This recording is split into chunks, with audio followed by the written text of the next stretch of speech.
Hello guys, welcome to my channel. যোৱাকালি গৈছিলোঁ Kokrajhar TET ভেৰিফিকেশ্যনৰ কাৰণে। আমি ৰোডৰ পৰা প্ৰায় 4টামানত ওলাই গৈছিলোঁ। তাতে গৈ পাওঁতে 8টা পাইছে। পুৰা 4 ঘণ্টা টাইম লাগিছে আমাৰ গৈ পাওঁতে তালৈ। তাৰপিছত গৈ পাই তাৰ কলেজৰ সন্মুখতে এখন হোটেল আছে। তাতে আমি পৰঠা খালোঁ। পৰঠা খাই লৈ তাৰপিছত আমি কলেজৰ ফালে গ'লোঁ।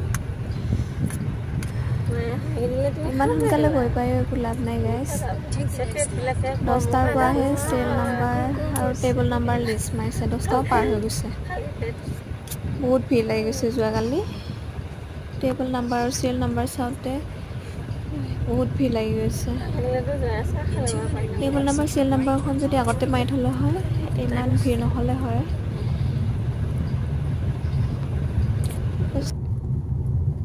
যেনে তেনে কিবা কৰি টেবুল নাম্বাৰ চিৰিয়েল নাম্বাৰ পালোঁ দিয়ক গাইজ। তাৰপাছতে মই গ'লোঁ 8 নাম্বাৰ টেবুল পালোঁ। তাৰপিছতে গৈ মই ক'ৰবাত লাইন ধৰিছে নেকি চাইছোঁ। নাই গাইজ, লাইন চাইন একো নাই।